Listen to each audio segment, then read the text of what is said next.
Everyone, this is सी ज्योति गर्ग। कैसे हैं आप सब? आई होप बहुत बढ़िया होंगे एंड आई होप आप सबकी प्रिपरेशंस भी बहुत बढ़िया चल रही होंगी। चलनी भी बनती है बिकॉज एग्जाम्स आने वाले हैं, राइट? आज बेटा हम रिवाइज करने वाले हैं काफ़ी इंपॉर्टेंट टॉपिक जिसके अंदर से ऑलमोस्ट हर बार क्वेश्चन पूछा ही जाता है, डेट इज कारो। तो फटाफट हम कारो रिवाइज कर लेंगे, ठीक है जी। सबसे पहले मैं बात करूंगी कि कारो आया कहां से। हमारा कंपनी एक्ट का सेक्शन 143 जो बात करता है ऑडिटर के राइट एंड रिस्पॉन्सिबिलिटीज के बारे में। सेक्शन 143 का सबसेक्शन 11 के अंदर सेंट्रल गवर्नमेंट के पास पावर है, अगर वो चाहे तो ऑडिटर को कुछ एडिशनल रिपोर्टिंग के लिए बोल सकता है अपनी ऑडिट रिपोर्ट में। एडिशनल रिपोर्टिंग से मेरे कहने का मतलब है बेटा देख, ऑडिटर अपनी ऑडिट रिपोर्ट में क्या लिखेगा, वैसे तो इसके बारे में आपका ऐसे 700 का पूरा सीरीज बात करता है ऑडिट रिपोर्ट के बारे में कि भैया क्या आएगा, क्या क्या चीज़ ऑडिट रिपोर्ट में आएगी, कब आएगी, सब कुछ, राइट?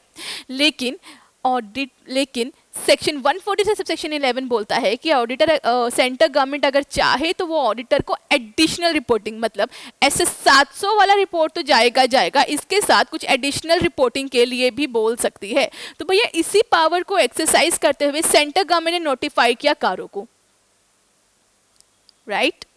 तो कारो, पहली चीज तो ये समझना कि कारो सिर्फ कंपनीज पे लगता है बिकॉज कंपनीज एक्ट ने पावर दिया सेंट्रल गवर्नमेंट को कि अगर वो चाहे तो कंपनी के केस में कुछ एडिशनल रिपोर्टिंग के लिए बोल सकता है।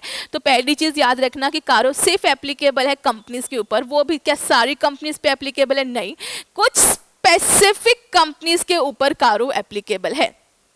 बात समझ पा रहे हो? या फिर मुझे बोलना चाहिए कि कारो सारी कंपनीज पे एप्लीकेबल है, बस कुछ कंपनीज को छोड़ के, इन कंपनीज को छोड़ के बाकी सबके ऊपर कारो एप्लीकेबल है, राइट जी? बात समझ पाए? और अगर मैं बात करूं कारो की, तो कारो को हम दो पार्ट्स में डिवाइड कर सकते हैं। कारो का एक पार्ट बात करते हैं एप्लीकेबिलिटी के बारे में कि कारो किस पे एप्लीकेबल नहीं है। दूसरा पार्ट के अंदर कारो के अंदर 21 पॉइंट दिए गए हैं जिसके ऊपर ऑडिटर को अपनी ऑडिट रिपोर्ट के अंदर रिपोर्टिंग करनी पड़ती है। बात समझ पा रहे हो? चलो जी, तो सबसे पहला पार्ट है एप्लीकेबिलिटी के बारे में। तो अगर मैं बात करूं क्या कारो सब पे लगता है? हाँ जी, सारी कंपनीज पे लगता है, बस कुछ कंपनीज को छोड़ के, एक्सेप्ट कुछ कंपनीज। कौन कौन सी कंपनीज है? पहली है banking companies, insurance companies, section 8 companies, 1 person या स्मॉल कंपनीज। उसके अलावा कुछ प्राइवेट कंपनीज हैं जिनके ऊपर नहीं लगता। देख, बैंकिंग हो गई, इंश्योरेंस हो गया, इन सब के ऊपर ना अपने अलग से एक्ट है। अब मैं बात करूं अगर बैंकिंग की, तो बैंकिंग के ऊपर आपका बैंकिंग रेगुलेटरी एक्ट लगता है। तो उसने ऑलरेडी इतना कुछ रिपोर्टिंग और इतना कुछ बोला हुआ है कि भैया हमें कारों के बारे में रिपोर्ट करने की नीड नहीं पड़ती। तो ये वो कंपनीज है जिनके ऊपर अपने स्पेसिफिक एक्ट लगते हैं जो बताते हैं कि ऑडिटर को किस किस चीज़ के बारे में रिपोर्टिंग करनी चाहिए, ठीक है जी। उसी तरह से सेक्शन 8 कंपनी जो है चैरिटेबल ट्रस्ट के लिए बनती है, एंड स्मॉल कंपनीज के ऊपर भी ये एक्स्ट्रा का रिपोर्टिंग नहीं डाला गया, ठीक है जी। अगर मैं बात करूं प्राइवेट कंपनीज की, तो प्राइवेट कंपनीज के अंदर कुछ लिमिटेशंस हैं कि अगर प्राइवेट कंपनीज ये लिमिटेशंस क्रॉस करती है तो फिर कारो का रिपोर्टिंग होएगा। क्या क्या कंडीशंस है? 4 कंडीशंस है। पहली कंडीशन, अगर कोई भी प्राइवेट कंपनी किसी भी पब्लिक कंपनी की होल्डिंग या सब्सिडरी हुई तो उसके ऊपर कारो लग जाएगा। अगर कोई भी प्राइवेट कंपनी किसी भी पब्लिक कंपनी का होल्डिंग या सब्सिडरी हुआ उसके ऊपर कारो लग जाएगा, ठीक है जी। अब कोई प्राइवेट कंपनी किसी पब्लिक कंपनी की होल्डिंग या सब्सिडरी तो नहीं है, लेकिन अगर उस कंपनी का paid up capital and reserves and surplus, paid up capital plus reserves and surplus 1 crore या उससे ज्यादा था, 1 करोड़ या उससे ज्यादा था, तो उसके ऊपर कारो एप्लीकेबल हो जाएगा, ठीक है जी। देखिए ये सब कुछ ना ऑडिटर देखेगा क्योंकि उसे कारों के ऊपर रिपोर्टिंग करनी है, तो उसे देखना पड़ेगा कि भाई इस कंपनी के यहाँ पे जब मैं ऑडिट करने जा रहा हूँ इसके ऊपर कारो लगेगा कि नहीं लगेगा। तो वो देखेगा कि प्राइवेट है कि नहीं है। अगर प्राइवेट है तो फिर वो देखेगा कि वो किसी पब्लिक कंपनी की होल्डिंग या सब्सिडरी तो नहीं है, चलो जी वो भी नहीं है। फिर उसके अलावा बाकी 3 कंडीशन को चेक करेगा। पहली है paid up capital plus reserves and surplus, अगर 1 करोड़ या उससे ज्यादा हुआ तो फिर कारो लग जाएगा। यहाँ पे याद रखना जब मैं बात करती हूँ पेड अप कैपिटल की तो इक्विटी प्लस प्रेफरेंस रहता है, पहली चीज। दूसरी चीज, जब मैं बात करती हूँ रिजर्व्स एंड सरप्लस की तो बेटा बाकी कहीं भी कंफ्यूजन नहीं होती बच्चों को, 2 जगह मेनली कंफ्यूजन रहती है। पहली चीज बेटा रीवैल्यूएशन रिजर्व, मैम आएगा क्या? यस बेटा रीवैल्यूएशन रिजर्व भी ऐड करोगे। दूसरी चीज, अगर प्रॉफिट एंड लॉस का नेगेटिव बैलेंस है, मतलब कंपनी को लॉस हुआ तो भैया उसको आप माइनस कर देना, राइट जी, ठीक है जी। दूसरा है टोटल बोरिंग्स, अगर ड्यूरिंग द ईयर किसी एक दिन भी कंपनी के पास जो बोरिंग्स हैं वो 1 करोड़ या उससे ज्यादा हुआ एक दिन भी, तो उसके ऊपर कारो लग जाएगा। और लास्ट है टोटल रेवेन्यू, अगर कंपनी का पूरे साल का रेवेन्यू 10 करोड़ या उससे ज्यादा था तो उसके ऊपर कारो लग जाएगा। ठीक है जी, यहाँ पे ध्यान रखना, जब मैं बात करती हूँ रेवेन्यू की, मैंने ऑपरेटिंग अर्निंग की बात नहीं करी, ऑपरेटिंग इनकम की बात नहीं करी, तो इसके अंदर operating earning plus non operating दोनों रहेगा। उसके अलावा कोई बिजनेस चल रहा था ड्यूरिंग द ईयर बंद हो गया, डिसकंटिन्यू हो गया, तो भैया वो भी ऐड करोगे। बात समझ पाए? तो कारो सब पे लगता है, हाँ जी सारी कंपनीज पे लगता है, कुछ कंपनीज को छोड़ के, banking, insurance, section 8 company, small and 1% company, उसके अलावा वो प्राइवेट कंपनीज अगर किसी पब्लिक कंपनी के होल्डिंग या सब्सिडरी तो कारो लग जाएगा। या फिर अगर कोई प्राइवेट कंपनी का paid up capital plus reserve and surplus 1 crore या उससे ज्यादा हुआ, या फिर बोरिंग्स 1 करोड़ या उससे ज्यादा हुआ, या फिर टोटल रिवेन्यू 10 करोड़ या उससे ज्यादा हुआ, तो उसके ऊपर कारो लग जाएगा। ठीक है जी, तो मैम कारो लग जाएगा क्या मतलब है? कारो लग जाएगा का मतलब है कि अब ऑडिटर को अपनी ऑडिट रिपोर्ट में कुछ 21 पॉइंट्स के बारे में रिपोर्टिंग करनी पड़ेगी। अब खाली 700 के अकॉर्डिंग ऑडिट रिपोर्ट देके काम नहीं चलेगा, अब तुम्हें एडिशनली 21 पॉइंट्स हैं जिसके बारे में रिपोर्टिंग करनी पड़ेगी। ठीक है जी, सबसे पहला पॉइंट है PPE, property plant and equipment. इसके अंदर टोटल मिला के हम 5 चीजों के बारे में रिपोर्टिंग करते हैं। सबसे पहले हम रिपोर्टिंग करते हैं, ऑडिटर रिपोर्ट करता है क्या उसके अकॉर्डिंग कंपनी ने proper books of account maintain किए हैं कि नहीं किए। प्रॉपर बुक ऑफ अकाउंट कब बोलोगे? अगर वो बुक्स ऑफ अकाउंट एसेट्स के including intangible assets including intangible assets, उनके quantity and condition and situation, मतलब पहली चीज के बारे में आपको रिपोर्टिंग करना है, क्या आपके अकॉर्डिंग क्लाइंट ने proper books of account maintain किए हैं कि नहीं किए। Proper book of account PPA के रिगार्डिंग कब माने जाएंगे? अगर वो books of account tangible assets plus intangible assets दोनों के क्वांटिटी को दिखा पाए और उनकी सिचुएशन को दिखा पाए कि आज के दिन कंपनी के पास इतनी एसेट्स है, यहाँ पे हैं और इस कंडीशन पे हैं। ठीक है जी, उसके अलावा देख एक बहुत ही इंपॉर्टेंट इंटरनल कंट्रोल माना जाता है, डेट इज फिजिकल वेरिफिकेशन, कि कंपनीज को ईयरली बेसिस पे, कुछ जगह पे हाफ ईयरली बेसिस पे अपनी एसेट्स का फिजिकल वेरिफिकेशन करवाना पड़ता है। तो भैया ऑडिटर को रिपोर्ट करना पड़ता है क्या उसके अकॉर्डिंग जो ये फिजिकल वेरिफिकेशन करवाया जा रहा है, क्या उसके अकॉर्डिंग जो कंपनी ने फिजिकल वेरिफिकेशन करवाया है वो सही इंटरवल्स पे करवाया है कि नहीं करवाया, मतलब एज पर द एसेट्स का नेचर, क्या जिस गैप के अंदर वो फिजिकल वेरिफिकेशन करवा रहे हैं वो अप्रोप्रिएट है कि नहीं है। दूसरा, अगर फिजिकल वेरिफिकेशन करवाते हुए कोई मटेरियल डिस्क्रिपेंसी मिली, material discrepancy case to case change होएगा, ऑडिटर को अपनी प्रोफेशनल जजमेंट के अकॉर्डिंग देखनी पड़ेगी कि ये डिस्क्रिपेंसी मटेरियल है कि नहीं है। डिस्क्रिपेंसी का क्या मतलब है? भैया बुक्स के अंदर आ रही थी कि 100 मशीनरी है, फिजिकल वेरिफिकेशन करवाया तो 70 ही थी, तो बुक्स में जो लिखा गया है और फिजिकल वेरिफिकेशन का जो रिजल्ट है उसमें अगर डिफरेंस है उसको बोलते हैं डिस्क्रिपेंसी। ऑडिटर को रिपोर्ट करना पड़ता है कि अगर कोई मटेरियल डिस्क्रिपेंसी थी तो क्या वो प्रॉपरली बुक्स ऑफ अकाउंट में डिस्क्लोज किया गया कि नहीं किया गया। बात समझ में आई? ठीक है जी। सबसे पहला क्लोज क्या है जिसके बारे में ऑडिटर को कारो में रिपोर्ट करना पड़ेगा, वो है पीपीई।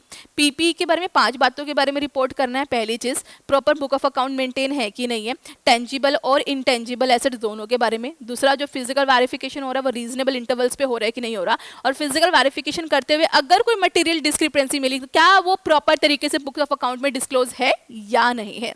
तीसरा है टाइटल डीड, कि भैया देखो अगर कंपनी के नाम जितनी भी कंपनी के बैलेंस शीट के अंदर जितनी भी एसेट्स, जितनी भी टेंजिबल एसेट्स, जितनी भी इंटेंजिबल एसेट्स आ रही हैं वो सारी की सारी कंपनी के नाम पे हैं या नहीं है। अगर हैं तो आप रिपोर्टिंग कर दोगे हाँ जी सारे टाइटल डीड्स किसके नाम पे, कंपनी के नाम पे। लेकिन अगर नहीं है तो तुम्हें कुछ और एडिशनल इंफॉर्मेशन भी प्रोवाइड करनी पड़ेगी। क्या क्या? डिस्क्रिप्शन ऑफ द पीपी, मतलब ऐसी कौन सी एसेट्स हैं जो कंपनी के नाम पे नहीं है, उनका कैरिंग वैल्यू कितना है, अगर वो कंपनी के नाम पे नहीं है तो किसके नाम पे है, क्या जिस पर्सन के नाम पे है वो कंपनी का डायरेक्टर या रिलेटिव तो नहीं है, कब से है और क्यों है।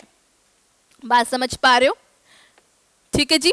नेक्स्ट है रीवैल्यूएशन। अगर ड्यूरिंग द ईयर किसी भी एसेट्स का रीवैल्यूएशन हुआ है इंक्लूडिंग इंटेंजिबल एसेट्स, अगर ड्यूरिंग द ईयर आपका रीवैल्यूएशन हुआ है तो इस केस में ऑडिटर को दो चीज़ के बारे में रिपोर्टिंग करनी पड़ती है। पहली चीज़ कि भैया जो ये रीवैल्यूएशन हुआ है ये रजिस्टर वैल्यूएशन हुआ है कि नहीं हुआ। बेसिकली इस क्लोज में यहाँ पे कंपनी जेड इंकरेज करना चाहता है कि जितना भी रीवैल्यूएशन हो वो हवा में हो नहीं हो, एक रजिस्टर्ड रीवैल्यूअर से ही रीवैल्यूएशन करवाए कंपनी, ऐसे ही रीवैल्यूएशन ना करवाए। ठीक है जी। तो अब दो चीज़ के बारे में रिपोर्टिंग करते हो। पहली चीज़ के बारे में रिपोर्टिंग करते हो क्या कंपनी ने अगर रीवैल्यूएशन करवाया है तो रजिस्टर्ड वैल्यूअर से करवाया है या नहीं करवाया, पहली चीज़। दूसरी चीज़ के बारे में आप रिपोर्टिंग करोगे वो रहेगी कंडीशनल, हर बार नहीं होगी, वो डिपेंड करेगी अगर रीवैल्यूएशन की वजह से वैल्यू में जो चेंज आया, कम या ज़्यादा कुछ भी हो सकता है, ठीक है, रीवैल्यूएशन की वजह से जो वैल्यू में चेंज आया अगर वो चेंज चाहे कम या ज़्यादा कुछ भी है, मतलब वैल्यू बढ़ गई रीवैल्यूएशन के बाद या वैल्यू कम हो गई एसेट्स की, कोई भी केस है, अगर जो चेंज आया वो 10% या उससे ज़्यादा का है तो भैया फिर आपको इसके बारे में रिपोर्टिंग करनी पड़ेगी। आप स्पेसिफाइड करोगे अमाउंट को। ठीक है जी। अगर रीवैल्यूएशन का केस है तो दो चीज़ के बारे में रिपोर्टिंग जानी है। पहली चीज़ की रजिस्टर वैल्यूअर से करवाया है कि नहीं करवाया, वो हर केस में जाएगा। दूसरा जाएगा आपको अमाउंट स्पेसिफाई करना पड़ेगा रीवैल्यूएशन का, लेकिन आप तभी करोगे अगर रीवैल्यूएशन की वजह से जो चेंज आया है वो 10% या उससे ज़्यादा आया है। बात समझ पाए? ठीक है जी। नेक्स्ट, अगर किसी कंपनी के ऊपर बेनामी प्रॉपर्टी के रिगार्डिंग कोई प्रोसीडिंग चल रही है, एनी प्रोसीडिंग फॉर हेल्डिंग द बेनामी प्रॉपर्टी, कंपनी के पास अगर केस आता है आपके पास एग्जाम के अंदर कि कंपनी के पास बेनामी प्रॉपर्टी, कोई केस नहीं चल रहा उसके ऊपर, तो क्या कारों में रिपोर्टिंग जाएगी? नहीं। अगर कोई बेनामी प्रॉपर्टी के रिगार्डिंग केस चल रहा है तो भैया आप देखोगे क्या फाइनेंशियल स्टेटमेंट के अंदर कंपनी ने इस चीज का प्रॉपर डिस्क्लोजर दिया है कि नहीं दिया। बात समझ पाए पक्का से? तो हम डिस्कस कर रहे थे कारों के अंदर दो पार्ट हैं। पार्ट 1 बात करता है एप्लीकेबिलिटी के बारे में जो हम पढ़ के आ चुके हैं। पार्ट बी बात करता है रिपोर्टिंग के बारे में, मतलब वो क्लॉजेस जिसके बारे में ऑडिटर को अपनी ऑडिट रिपोर्ट में रिपोर्ट करना है। टोटल मिला के 21 क्लोज है। सबसे पहला क्लोज है पीपीई। पीपीई के अंदर हमें 5 चीज़ों के बारे में रिपोर्टिंग करनी होती है। Proper books of account maintain है कि नहीं है पीपीई और इंटेंजिबल एसेट्स के रिगार्डिंग। दूसरा, फिजिकल वेरिफिकेशन ठीक टाइम से हो रहा है कि नहीं हो रहा, और अगर फिजिकल वेरिफिकेशन करके कोई मटेरियल डिस्क्रिपेंसी मिली, बुक्स ऑफ अकाउंट में ठीक से दिखाई गई कि नहीं दिखेगी। टाइटल डीड, क्या जितने भी एसेट्स हैं वो कंपनी के नाम पे है कि नहीं है, अगर नहीं है तो ऑडिटर को अपनी रिपोर्ट के अंदर कुछ स्पेसिफिक डिस्क्लोजर्स देने पड़ेंगे। उसके अलावा अगर ड्यूरिंग द ईयर कंपनी ने रीवैल्यूएशन करवाया है तो हम बताएंगे कि रीवैल्यूएशन रजिस्टर वैल्यूअर से करवाया है कि नहीं करवाया। दूसरा, अगर रीवैल्यूएशन की वजह से चेंज जो आया है वो 10% या उससे ज़्यादा का आया है तो भैया इस केस के अंदर फिर तुम्हें अमाउंट भी डिस्क्लोज करना पड़ेगा। और उसके अलावा अगर कोई बेनामी प्रॉपर्टी का प्रोसीडिंग चल रहा है तो आपका रिपोर्टिंग जाएगा। प्रोसीडिंग के बारे में नहीं लिखोगे, आप लिखोगे क्या कंपनी ने अपने बुक्स ऑफ अकाउंट में उसको प्रॉपर तरीके से डिस्क्लोज किया था कि नहीं किया था। ठीक है जी। नेक्स्ट पॉइंट आता है इन्वेंट्री। यहाँ पे सिर्फ दो चीज़ों के बारे में रिपोर्टिंग करनी है। पहला पॉइंट कहीं ना कहीं आपके फिजिकल तुम्हारा पीपीई से मिलता हुआ है, ये भी बात करता है फिजिकल वेरिफिकेशन के बारे में। भैया यहाँ पे भी आपको दो चीज़ों के बारे में रिपोर्टिंग करनी है। क्या फिजिकल वेरिफिकेशन रीजनेबल इंटरवल्स पे हुआ कि नहीं हुआ, पहली चीज़। दूसरा, अगर फिजिकल वेरिफिकेशन करके कोई डिस्क्रिपेंसी मिली और वो डिस्क्रिपेंसी 10% या उससे ज़्यादा का हुआ तो भैया आपको चेक करना, अपने कारों के अंदर रिपोर्टिंग करनी है क्या कंपनी ने प्रॉपर तरीके से उसका डिस्क्लोजर दिया था कि नहीं दिया था अपने बुक ऑफ अकाउंट के अंदर। ऑडिटर कारों के अंदर हम ये नहीं बताते कि कितना अमाउंट है, हम ये बताते कि प्रॉपर बुक्स ऑफ अकाउंट में डिस्क्लोज है कि नहीं है। ठीक है जी। एक चीज़ याद रखना, पीपी के केस में भी पॉइंट था किस चीज़ का, फिजिकल वेरिफिकेशन का। सेम पॉइंट है यहां पे बेटा। देख यहां पे कारों ने बोला अगर ऑडिटर को मटेरियल लगे तो वो देखेगा कि प्रॉपर तरीके से बुक ऑफ अकाउंट में है कि नहीं है। इन्वेंट्री के केस में स्पेसिफाइड कर दिया 10% या उससे ज्यादा, राइट। यहां पे 10% या उससे ज्यादा नहीं स्पेसिफाई किया था। कहां पे, पीपी के केस में। यहां पे सिर्फ वैल्यूएशन के केस में डिस्क्लोज किया हुआ है।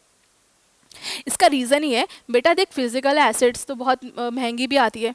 ठीक है, कई बार किसी एसेट्स का इवन 1% भी मटेरियल हो सकता है ना, तो इसीलिए यहाँ पे मटेरियलिटी को डिस्क्राइब नहीं किया, यहाँ पे किया है।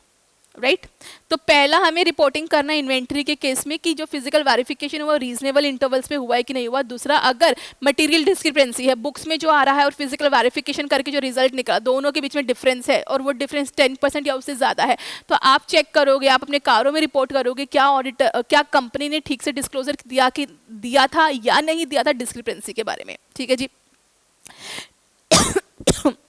नेक्स्ट पॉइंट है, सॉरी, नेक्स्ट पॉइंट है, अगर ड्यूरिंग द ईयर, देख कंपनी चाहे तो लोन ले सकती है बैंक से, कोई प्रॉब्लम नहीं है। अब बैंक हवा में थोड़ी ना लोन दे देगी, बैंक को भी सिक्योरिटी चाहिए।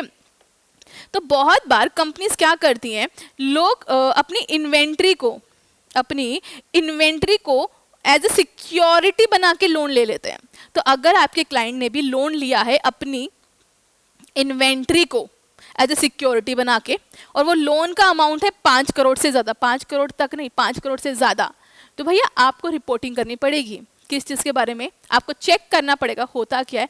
बैंक से अगर इन्वेंट्री के ऊपर लोन लेते हैं तो कंपनी को ना as per the agreement with the bank quarterly या मंथली बेसिस पे अपनी इन्वेंट्री स्टेटमेंट भेजनी पड़ती है बैंक को कि भैया देख लो, जितना हमने बोला था उतना इन्वेंट्री हम हर टाइम मेंटेन करके रख रहे हैं।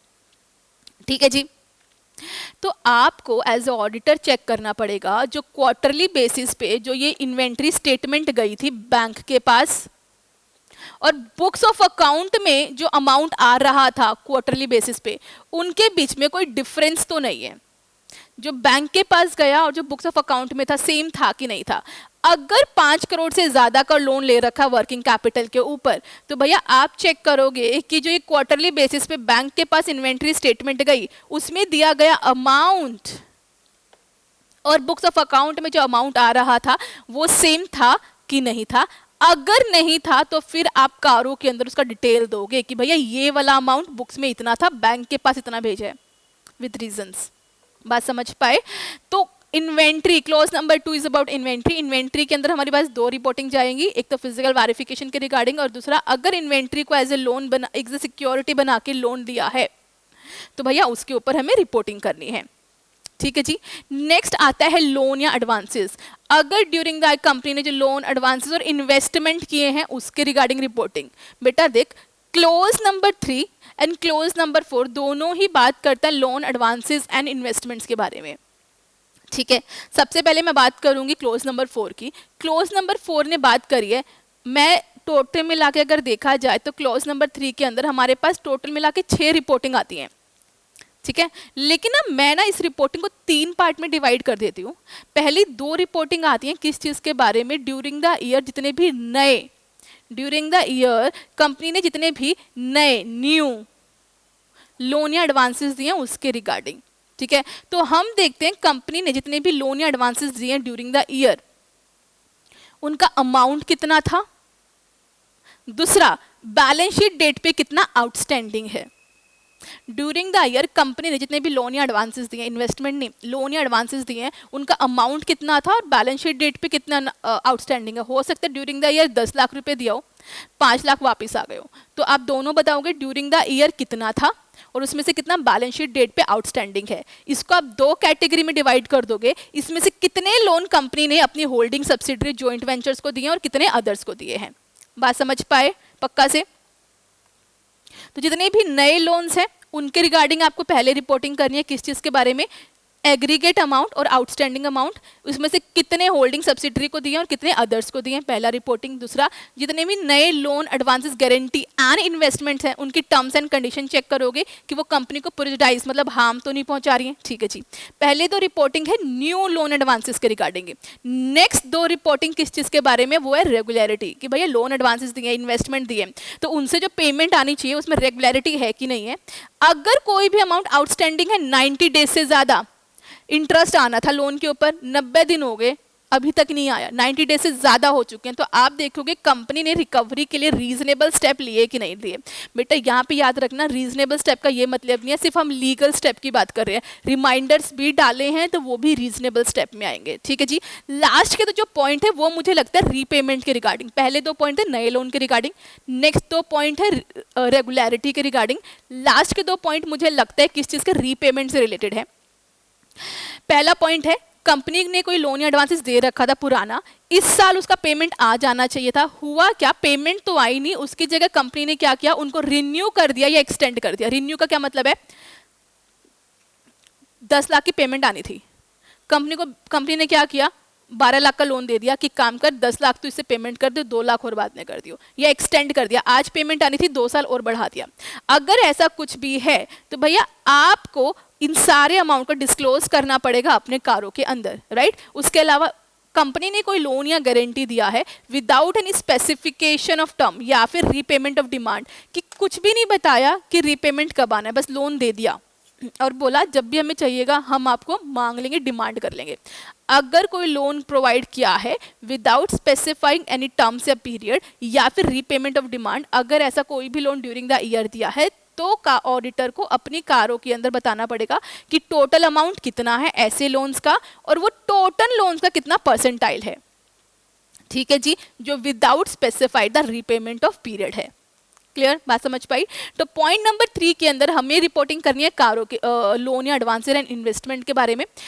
वैसे 6 रिपोर्टिंग है लेकिन हम बाइफरकेट कर सकते हैं 3 कैटेगरी में। पहला कैटेगरी नई लोन्स के रिगार्डिंग अमाउंट और आउटस्टैंडिंग अमाउंट बताओगे, दूसरा टर्म्स एंड कंडीशंस बताओगे, ठीक है जी। दूसरा बाकी 2 पॉइंट है रेगुलरिटी के बारे में कि रेगुलरिटी रीपेमेंट से आ रही है कि नहीं आ रही। दूसरा अगर नहीं आ रही और 90 डेज से ज़्यादा का आउटस्टैंडिंग हो गया तो रीजनेबल स्टेप लिया है कि नहीं लिया।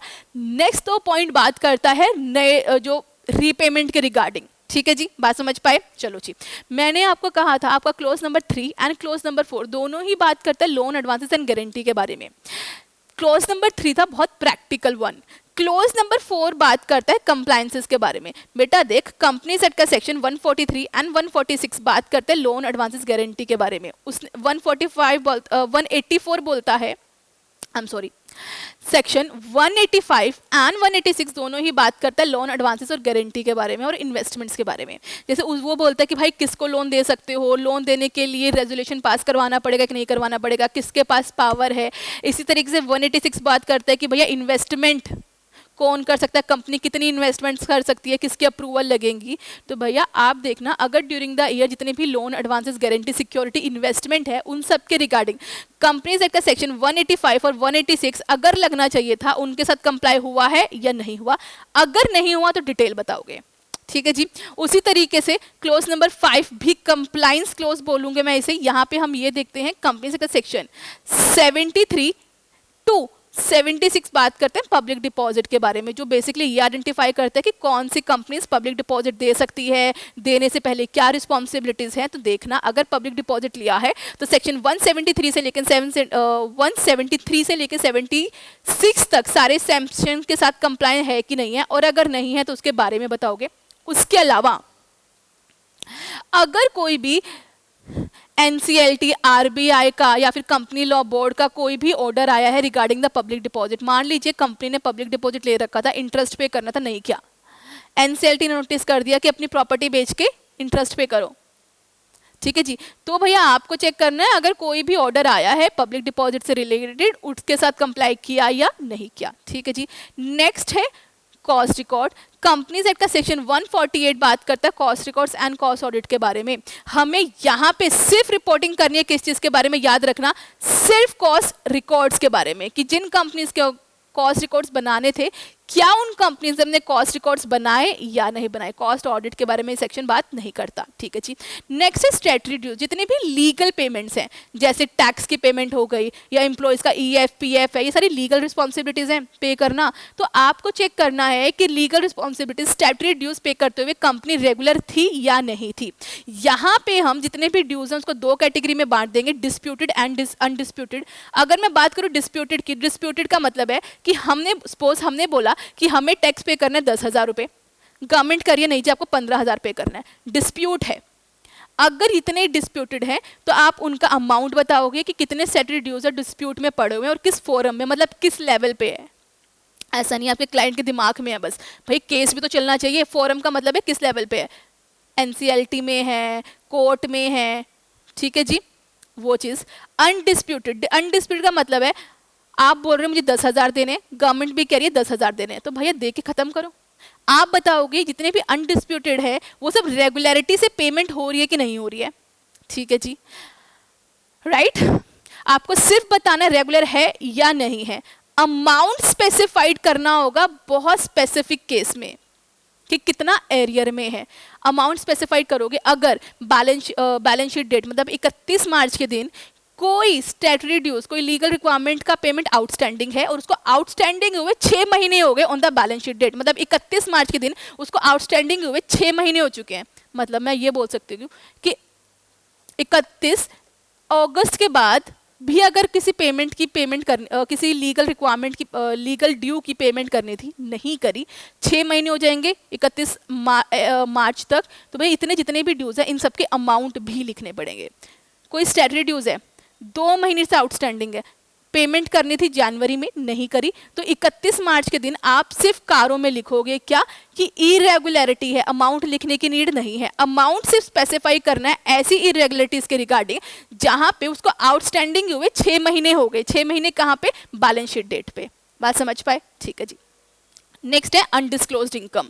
बेटा यूजुअली क्या होता है, कंपनी अपनी सारी इनकम डिस्क्लोज करती है, उसके बेसिस पे अपना अपना इनकम टैक्स पे करती है। मान लीजिए कंपनी ने किसी साल की इनकम को प्रॉपर डिस्क्लोज नहीं किया था, 10 लाख इनकम अनडिस्क्लोज थी, इस साल वो इनकम डिस्क्लोज हो गई। कैसे? कोई भी केस हो सकता है इनकम टैक्स की रेड पड़ी और पता चल गया कि 10 लाख रुपए छुपाए थे, या फिर कई बार क्या होता है इनकम टैक्स डिपार्टमेंट खुद ही स्कीम निकालता रहता है कि भैया अगर आपकी कोई भी अनडिस्क्लोज इनकम है आप डिस्क्लोज कर दो, हम आपसे कोई पेनल्टीज वगैरह नहीं लेंगे, बस उसके ऊपर टैक्स पे करो, बात खत्म, कोई पूछताछ नहीं की जाएगी। कोई भी केस हो सकता है, मतलब किसी भी केस में ऐसी इनकम जो पहले डिस्क्लोज नहीं थी लेकिन इस साल इनकम टैक्स के सामने उसको डिस्क्लोज कर दिया, अगर ऐसी कोई भी इनकम है तो भैया आपको कारों के अंदर क्या रिपोर्ट करना है? आपको रिपोर्ट करना है क्या प्रॉपर बुक ऑफ अकाउंट्स के अंदर, क्या प्रॉपर बुक ऑफ अकाउंट के अंदर इस चीज का डिस्क्लोजर दिया गया कि नहीं दिया गया। देखो पुरानी इनकम थी, इनकम टैक्स आज उस पर पे कर दिया, उसको सरेंडर कर दिया, पुरानी इनकम अब डिस्क्लोज करनी है तो पीपीआई बनना चाहिए। ठीक है जी, तो आप चेक करना जो उसका अकाउंटिंग ट्रीटमेंट है वो ठीक से हुआ है कि नहीं हुआ। इस साल इनकम टैक्स डिपार्टमेंट के सामने कोई इनकम सरेंडर करी है पुरानी, तो भैया आपको कारों में रिपोर्ट करना है कि उसका अकाउंटिंग ट्रीटमेंट ठीक से हुआ है कि नहीं हुआ, ठीक से डिस्क्लोज की गई है कि नहीं की गई है। राइट। दूसरा है रीपेमेंट ऑफ ड्यूज। बेटा देख क्लॉज नंबर 3 बात करता था कंपनी ने लोन या एडवांसेस दिए हैं, यहां पे हम बात कर रहे हैं रीपेमेंट ऑफ ड्यूज की, कंपनी ने बोरिंग्स ले रखी थी उसके रिगार्डिंग। ठीक है जी, तो सबसे पहले हम देखेंगे कि किसी रीपेमेंट, मान लो कंपनी ने बोरिंग्स ली थी उसके ऊपर इंटरेस्ट पे करना था, आप देखोगे कंपनी ने कोई डिफॉल्ट तो नहीं किया, अगर किया है तो उसका रिपोर्टिंग करोगे अमाउंट और पीरियड से कि कितने का डिफॉल्ट है और कब से है। दूसरा, किसी ने कंपनी को विलफुल डिफॉल्टर तो डिक्लेयर नहीं किया। विलफुल डिफॉल्टर का क्या मतलब होता है बेटा, कोई पर्सन है पैसे बोरो कर रखे हैं, आज उसके पास पैसे बचे ही नहीं, वो देना चाहता है लेकिन नहीं दे पाया, उसको बोलते हैं डिफॉल्टर। विलफुल का मतलब होता है पैसे हैं लेकिन आप देना नहीं चाहते, आपकी नीयत खराब है। तो आप देखोगे कंपनी को किसी ने विलफुल डिफॉल्टर तो डिक्लेयर नहीं किया, अगर किया है तो इसके बारे में रिपोर्टिंग की जाएगी। ठीक है जी, पहले 2 पॉइंट बात करते हैं किस चीज के बारे में, डिफॉल्ट के बारे में। नेक्स्ट नेक्स्ट 2 पॉइंट बात करते हैं यूटिलाइजेशन ऑफ फंड के बारे में। ठीक है जी, आप रिपोर्ट करोगे कि जिस पर्पस के लिए कंपनी ने बोरिंग्स ली थी, लोन या एडवांसेस लिए थे, उसी पर्पस के लिए वो पैसे यूज हो रहे हैं कि नहीं हो रहे। जितने भी टर्म लोन लिए थे भैया वो जिस पर्पस के लिए लिए थे क्या उसी पर्पस के लिए वो यूज हो रहे हैं कि नहीं हो रहे। अगर नहीं हो रहे तो आप डिस्क्लोजर दोगे कि कितना अमाउंट है जो नहीं हो रहा और किस पर्पस के लिए हो रहा है, अगर स्पेसिफाइड पर्पस के लिए नहीं हो रहा। ठीक है जी, दूसरा पॉइंट आता है कि अगर कोई शॉर्ट टर्म लोन है, कंपनी ने अगर कोई शॉर्ट टर्म लोन तो नहीं लिया हुआ और उसका यूज कर रहे हैं किस चीज के लिए, लॉन्ग टर्म पर्पस के लिए, अगर ऐसा है तो भी डिस्क्लोजर देना पड़ेगा।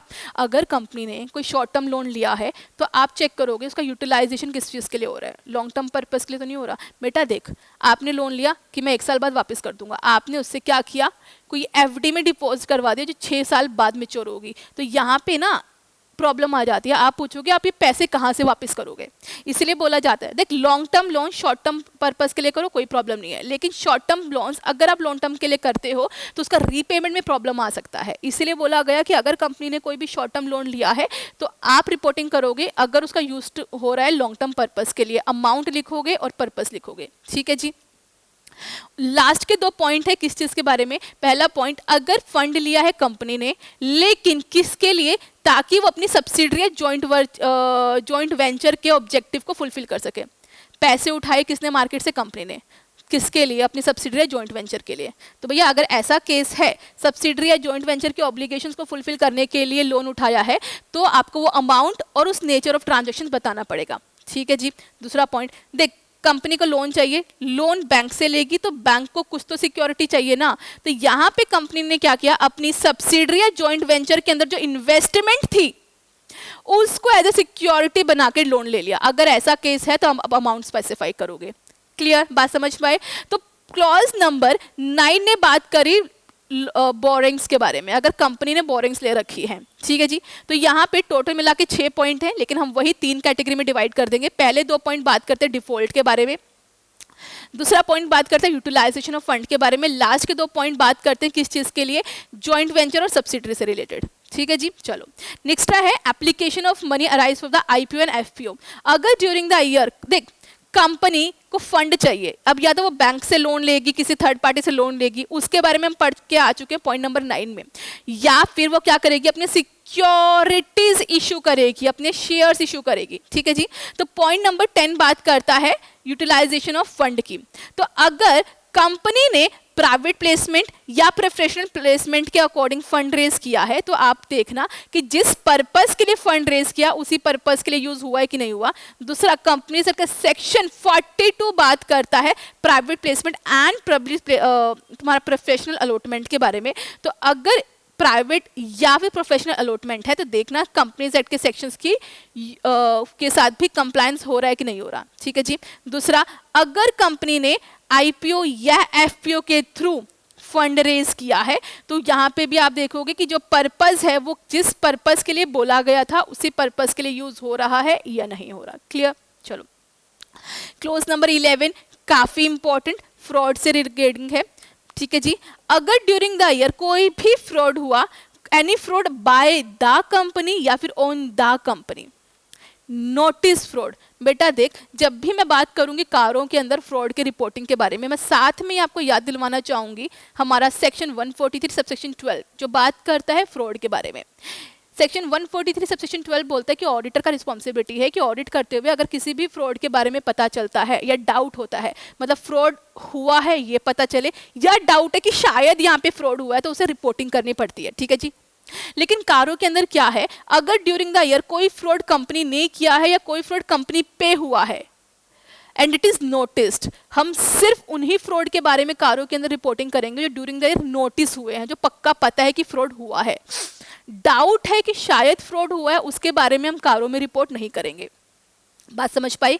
सेक्शन 143 सबसेक्शन 12 के अंदर तो जो नोटिस फ्रॉड है और जो डाउटफुल फ्रॉड है दोनों के बारे में रिपोर्टिंग होती है, लेकिन कारों के अंदर सिर्फ उन्हीं फ्रॉड्स के बारे में रिपोर्टिंग की जाएगी जो ड्यूरिंग देयर नोटिस किए हैं। राइट। तो हम अमाउंट बताएंगे और नेचर बताएंगे और देखेंगे सेक्शन 143 सबसेक्शन 12 जो बात करता है रिपोर्टिंग के बारे में कि भैया कहाँ पे आपको सेंटर गवर्नमेंट के बारे में रिपोर्ट करना पड़ेगा। अगर इंडिविजुअल फ्रॉड का अमाउंट 1 करोड़ या उससे ज्यादा तो हमें सेंटर गवर्नमेंट को बताना पड़ता है, अदरवाइज खाली बोर्ड ऑफ रिपोर्ट सिर्फ बोर्ड मेंबर को बता दो काम चल जाएगा। तो देख लेना कि as per the section compliance हुआ है कि नहीं हुआ। दूसरा, अगर कोई भी विसल ब्लोअर का कोई कंप्लेन आया है तो हमें उसके बारे में ही रिपोर्टिंग करना पड़ेगा कारों के अंदर। ठीक है जी। फ्रॉड के बारे में बताओगे, सेक्शन 143 सबसेक्शन 12 के कंप्लायंसेस के बारे में बताओगे और विसल ब्लोअर के बारे में बताओगे। राइट। चलो नेक्स्ट क्लोज नंबर 12 बात करते हैं निधि कंपनी के बारे में। बेटा निधि कंपनी जो होती है ना, देख वो ना कहीं काम करती हैं किस तरीके से, बैंक की तरह, लेकिन छोटे लेवल पे। दूसरा, जितना भी ये निधि कंपनी काम करती है, जितना भी लोन देती है या पैसे बोरो करती है, ये अपने ही मेंबर से करती है। ठीक है जी। इनके ऊपर ना कुछ रिस्ट्रिक्शंस हैं, जैसे निधि कंपनी मैक्सिमम कितना डिपॉजिट ले सकती है अपने नेट ऑन फंड का 20 टाइम्स। जैसे अगर इनके खुद के 100 रुपए हैं तो ये मैक्सिमम डिपॉजिट ले सकती है इसका 20 टाइम्स, मतलब 2000 रुपए। ठीक है जी। तो आप देखना पूरे साल जितना भी डिपॉजिट है वो इसी लिमिट के अंदर रहा कि नहीं रहा। यहाँ पे बहुत बार बच्चों को लगता है कि हर टाइम इतना ही होना चाहिए, नहीं, this is the maximum limit. मान लीजिए 100 रुपए खुद के थे, वो उसने ले रखे हैं डिपॉजिट कितना 17 के काउंटिंग में, मतलब 1700, तो क्या प्रॉब्लम है? नहीं, इसी लिमिट के अंदर रहना चाहिए, ठीक है जी। दूसरा कंप्लायंसेस है कि निधि कंपनी के पास जितने भी डिपॉजिट रहेंगे उसका 10% अनइंकम्बर्ड में होना चाहिए। अनइंकम्बर्ड का मतलब क्या होता है? फ्री ऑफ चार्ज, कि जब चाहे अपने डिपॉजिट का 10% वो ऐसे इन्वेस्ट करेगी कि वो कभी भी निकाल सकती है, कोई चार्ज ना हो उनके ऊपर, फ्रीली अवेलेबल हो। तो देखना ये लिमिट मेंटेन करके रखी कि नहीं रखी। दूसरा, निधि कंपनी ने अपनी पेमेंट करते हुए कोई डिफॉल्ट तो नहीं किया, उसके बारे में आपको रिपोर्टिंग करनी है। क्लियर जी। नेक्स्ट है रिलेटेड पार्टी। देख, रिलेटेड पार्टी में हम दो चीजें देखेंगे। पहली चीज, कंपनीज के सेक्शन 177 एंड 188, 177 ऑडिट कमेटी, 188 बात करता है रिलेटेड पार्टी के बारे में। तो इन दोनों के साथ कंप्लाई हुआ है कि नहीं हुआ। दूसरा, मतलब कंपनी एक्ट के साथ कंप्लाई हुआ है कि नहीं हुआ। दूसरा, as per AS, as per the Ind AS, दोनों के अकॉर्डिंग इनकी अकाउंटिंग हुई है कि नहीं हुई। जैसे एएस 18 बात करता है किस चीज के बारे में? रिलेटेड पार्टी के ट्रांजैक्शंस के बारे में। तो आपको चेक करना है कंपनीज एक्ट के साथ कंप्लाई हुआ है कि नहीं हुआ, और accounting treatment as per the FRF, as per the Ind AS and AS हो रहा है कि नहीं हो रहा, ठीक है जी। दूसरा है इंटरनल ऑडिट सिस्टम। देखो, सारी कंपनीज के अंदर इंटरनल ऑडिटर नहीं होता, लेकिन जिस क्लाइंट के यहाँ पे तुम ऑडिट करने जा रहे हो, अगर वहां पे इंटरनल ऑडिटर है तो भैया आपको चेक करना पड़ेगा क्या जो ये इंटरनल ऑडिट सिस्टम है उस क्लाइंट के बिजनेस और नेचर के अकॉर्डिंग सफिशिएंट है कि नहीं है। दूसरा, अगर जो स्टैट्यूटरी ऑडिटर है, जो आप लोग हो, अगर आप इंटरनल ऑडिटर की रिपोर्ट को यूज करने वाले हो तो आप उसके बारे में भी अपकारों में रिपोर्टिंग करोगे, ठीक है जी। अगर इस क्लाइंट के यहाँ पे इंटरनल ऑडिट सिस्टम है तो आपको देखना है क्या ये इंटरनल ऑडिट सिस्टम इस क्लाइंट के बिजनेस और नेचर के अकॉर्डिंग ठीक है कि नहीं है। दूसरा, अगर आप रिपोर्ट जो करने वाले, अगर स्टैट्यूटरी ऑडिटर इंटरनल ऑडिटर की रिपोर्ट को यूज करने वाला है तो इसके बारे में भी आप रिपोर्टिंग करोगे कारों के अंदर, राइट। दूसरा है नॉन कैश ट्रांजैक्शन। कंपनी अगर सेक्शन 192 फाइनल में जाके पढ़ोगे, बात करता है non cash transaction with the director. मान लीजिए, मतलब यहाँ पे कैश के बेसिस पे ट्रांजैक्शंस नहीं हो रही, बार्टर सिस्टम चल रहा है। कंपनी ने डायरेक्टर को प्रॉपर्टी दी, इसके बदले में डायरेक्टर ने कंपनी को कोई प्रॉपर्टी दे दी, मतलब नॉन कैश ट्रांजैक्शन है। अगर बार्टर सिस्टम पे कोई ट्रांजैक्शन है तो इसके रिगार्डिंग सेक्शन 192 है कंपनीज एक्ट के अंदर, जो बात करता है अप्रूवल्स के बारे में, रेजुलेशंस के बारे में, कि डायरेक्टर के साथ नॉन कैश ट्रांजैक्शन है तो कहाँ कहाँ से अप्रूवल लेनी पड़ेगी। तो भैया आप चेक करना, अगर नॉन कैश ट्रांजैक्शन थी तो सेक्शन 192 के साथ कंप्लाई हुआ या नहीं हुआ, राइट। क्लोज नंबर 16 बात करता है रजिस्ट्रेशन के साथ।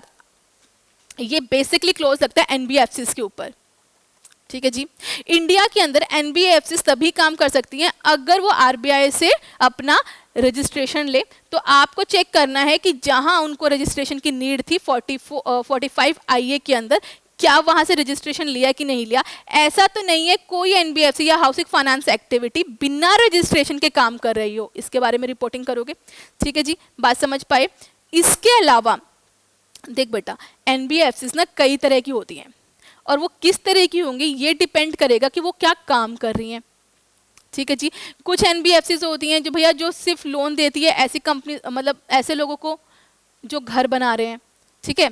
उसी तरीके से कुछ एनबीएफसीज होती हैं जिनको हम बोलते हैं कोर फाइनेंस इन्वेस्टमेंट कंपनीज, ठीक है, CIC।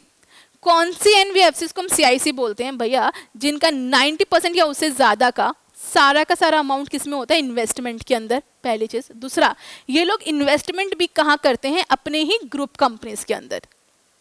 मान लीजिए कोई कंपनी है XYZ लिमिटेड, इसमें 6 कंपनीज है, उसमें से एक कंपनी है CIC। ये क्या करेगी? इसका काम क्या है? इन्वेस्टमेंट करना। इन्वेस्टमेंट भी कहाँ?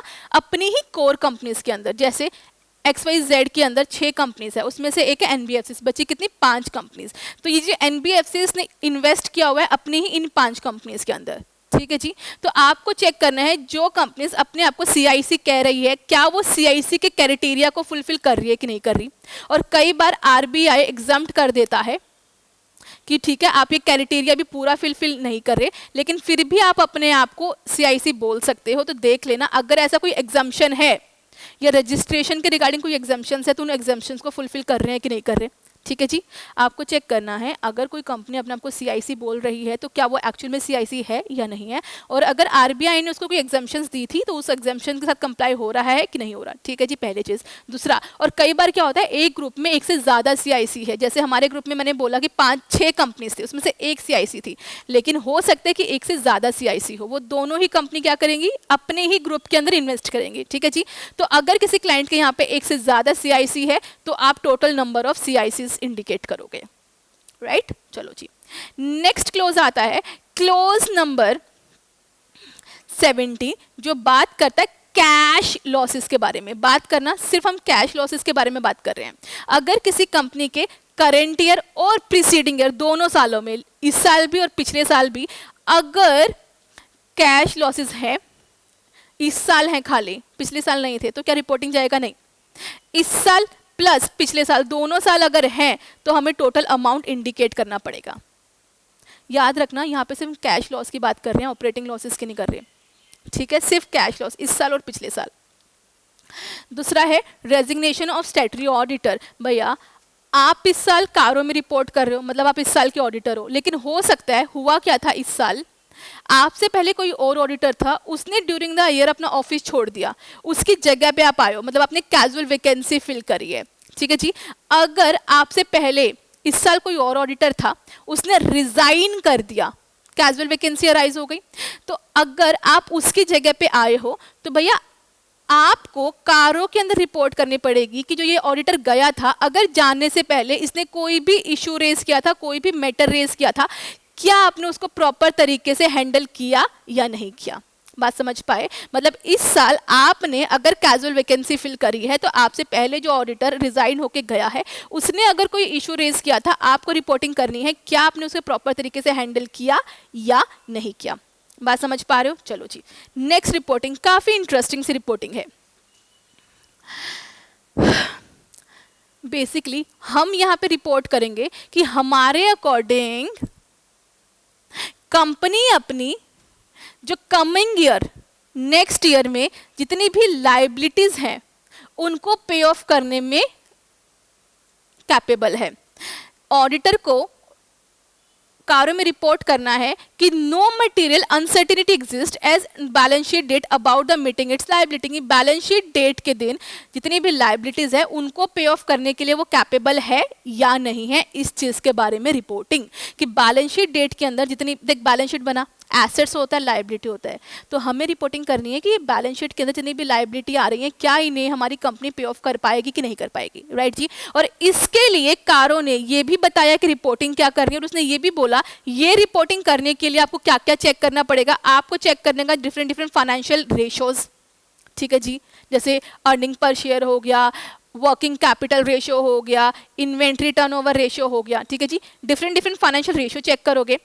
जितने भी फाइनेंशियल एसेट्स हैं उनका एजिंग और एक्सपेक्टिंग डेट क्या है कि कब तक आपको वहां से पैसे मिल जाएंगे। ऐसे ही जितनी भी फाइनेंशियल लाइबिलिटी है उनका पे ऑफ कब करना है। जितने भी फाइनेंशियल स्टेटमेंट्स है उनकी आइटम्स, और उसके रिगार्डिंग बोर्ड ऑफ डायरेक्टर्स के क्या प्लान है अपनी लाइबिलिटीज के पे ऑफ के रिगार्डिंग। बात समझ पाए? कारों ने बोला पॉइंट नंबर 19 के अंदर तुम रिपोर्टिंग करोगे क्या कि भैया बैलेंस शीट डेट के अंदर जितनी भी लाइबिलिटीज आ रही हैं क्या आप उन्हें पे ऑफ कर पाओगे कि नहीं कर पाओगे। उसने ये रिपोर्टिंग के बारे में भी बोला, और उसने ये भी बोला ये रिपोर्ट करने के लिए ऑडिटर क्या क्या स्टडी करेगा, फाइनेंशियल रेशियोज। दूसरा, जितनी भी फाइनेंशियल एसेट्स है, फाइनेंशियल एसेट्स मतलब जिनसे पैसे आने हैं, जैसे डेटर्स हो गए, उनसे पेमेंट कब आनी है। उसके अलावा जितनी भी फाइनेंशियल लाइबिलिटी है जो पे ऑफ करनी है वो कब तक पे करनी है। दूसरा, बोर्ड ऑफ डायरेक्टर और मैनेजमेंट की क्या प्लान है अपनी लाइबिलिटीज के रिगार्डिंग। इन सब की स्टडी के बेसिस पे ऑडिटर रिपोर्ट करेगा क्या कंपनी अपनी बैलेंस शीट डेट पे जो लाइबिलिटीज आ रही हैं उनको पे ऑफ करने में कैपेबल है या नहीं है। ठीक है जी। चलो 20, क्लॉज नंबर 20 बात करता है बेटा देख कुछ कंपनीज के ऊपर CSR लगता है, ठीक है, सेक्शन 135, जो क्या करती हैं जिन्हें अपनी 2% ऑफ अर्निंग का CSR सोशल एक्टिविटीज में डालना पड़ता है हर साल, ठीक है। लेकिन अगर एक सेकेंड थोड़ा क्लीन कर लेते हैं, ये समझने के लिए थोड़ा जगह चाहिए मेरे को।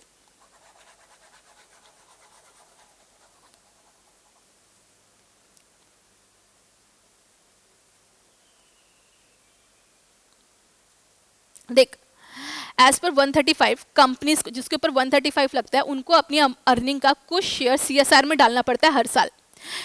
क्लोज नंबर 20 में पेमेंट रिपोर्टिंग जाएगी अगर आपके क्लाइंट को CSR में डालना था। सपोज आपके क्लाइंट को 10 लाख रुपए इस साल CSR में डालने थे, लेकिन आपके क्लाइंट ने सिर्फ 5 लाख डाले, 5 लाख अभी भी अनस्पेंड है, तो इसकी रिपोर्टिंग आपको कारो के अंदर करनी पड़ेगी। अब पूरा सेक्शन 135 क्या बोलता है कि भैया देखो पूरी पेमेंट करनी थी, अगर नहीं की तो 2 केस हो सकते हैं। पहला, कई बार क्या होता है कंपनी ऑन गोइंग प्रोजेक्ट चला लेती है जो 1-2 साल तक चलते हैं। मान लीजिए स्कूल बनवा रही है, अब 1 साल में तो बन नहीं जाएगा, 2-3 साल तो लग जाएंगे। तो भैया ऑन गोइंग प्रोजेक्ट चल रहा है, अनस्पेंड अमाउंट है, तो इसका मतलब क्या हुआ कि भैया अब भी जो 5 लाख यूज नहीं हुए, धीरे धीरे नेक्स्ट ईयर तक कंपनी उसको यूज कर लेगी ऑन गोइंग प्रोजेक्ट पे। अगर ऐसा केस है तो इस केस के अंदर कंपनी क्या करेगी, कंपनी इस अमाउंट को, जो ये अनस्पेंड अमाउंट है, इसको ट्रांसफर कर देगी बैंक अकाउंट के अंदर और वहीं से इसको यूज करती रहेगी अगर ऑन गोइंग प्रोजेक्ट है। दूसरा केस है कंपनी ने ना तो पूरा स्पेंड किया, ना ही कंपनी का कोई ऑन गोइंग प्रोजेक्ट चल रहा है, तो इस केस के अंदर कंपनी को क्या करना पड़ता है, इस अनस्पेंड अमाउंट को एक फंड के अंदर ट्रांसफर करना पड़ता है। जो फंड स्पेसिफाइड है कहाँ पे, वो फंड स्पेसिफाइड है आपके शेड्यूल 7 के अंदर ऑफ कंपनीज एक्ट। ठीक है जी, बात समझ पाए। क्लोज नंबर 20 बात करता है CSR के अनस्पेंड अमाउंट के बारे में। अब कंपनी ने अमाउंट स्पेंड किया नहीं जो उसे करना था। अब 2 केस हो सकते हैं, कंपनी का कोई ऑन गोइंग प्रोजेक्ट चल रहा था या फिर नहीं चल रहा था। ऑन गोइंग प्रोजेक्ट चल रहा था तो मतलब जो पैसे अभी यूज नहीं हुए कंपनी उस प्रोजेक्ट में यूज कर लेगी, तो कंपनी को क्या करना होता है, उसे एक अलग से अकाउंट में डलवा दो। ठीक है जी। दूसरा केस है कंपनी ने ना तो पूरा CSR पे यूज किया, ना ही उनका कोई ऑनगोइंग प्रोजेक्ट चल रहा है, इस केस में उसे एक फंड पे ट्रांसफर कर देना पड़ता है। तो भैया आपको चेक करना है कि कंपनीज एक्ट के अकॉर्डिंग फंड या फिर अकाउंट के अंदर कंपनी ने ट्रांसफर किया कि नहीं किया, एज पर द केस। ठीक है, इन शॉर्ट क्लॉज नंबर 20 के अंदर आपको देखना है सेक्शन 135 के साथ कंप्लायंस हुआ या नहीं हुआ। बात समझ पाए? ठीक है जी। क्लोज नंबर 21 काफी इंटरेस्टिंग सा क्लोज है बेटा। देख, वैसे तो कारो कंसोलिडेटेड फाइनेंशियल स्टेटमेंट्स के ऊपर नहीं लगता, ठीक है जी, लेकिन कोई कंपनी है, मान लीजिए ए लिमिटेड होल्डिंग कंपनी है, तो होल्डिंग कंपनी की रिस्पॉन्सिबिलिटी बनती है कि वो अपने भी फाइनेंशियल स्टेटमेंट बनाएगी, साथ ही साथ वो कंसोलिडेटेड फाइनेंशियल स्टेटमेंट भी बनाएगी। देख, वैसे तो कंसोलिडेटेड फाइनेंशियल स्टेटमेंट के ऊपर कारो नहीं लगता, लेकिन कारो का क्लोज नंबर 21 लगता है। क्लोज नंबर 21 क्या बात करते हैं, देख कंसोलिडेटेड फाइनेंशियल स्टेटमेंट बनी, उसके अंदर 4 कंपनीज इंक्लूड थी, 4 कंपनीज के फाइनेंशियल स्टेटमेंट इंक्लूड थे।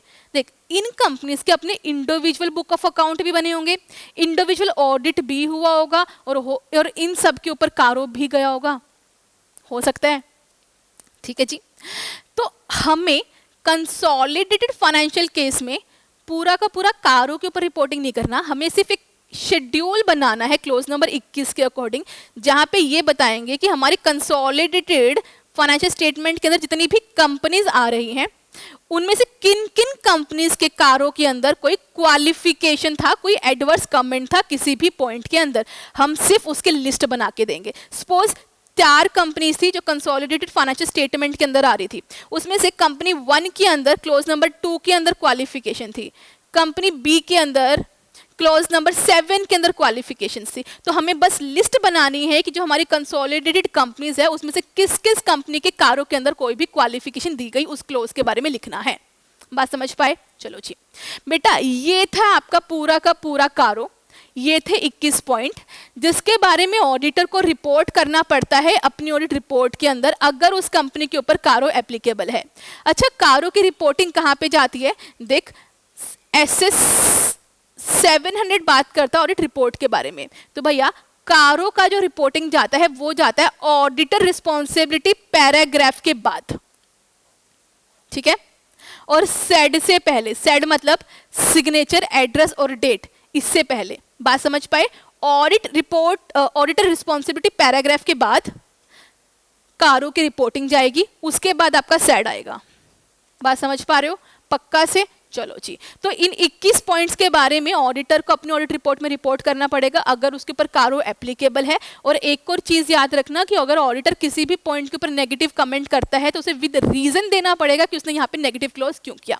राइट चलिए जी, आज की क्लास यहीं ख़त्म करती हूँ, और इसके अलावा अगर किसी और टॉपिक पर रिवीजन लेक्चर चाहिए तो प्लीज़ मुझे मैसेज करके बताना, ठीक है जी। चलिए मिलते हैं नेक्स्ट क्लास में, तब तक के लिए बाय बाय, टेक केयर।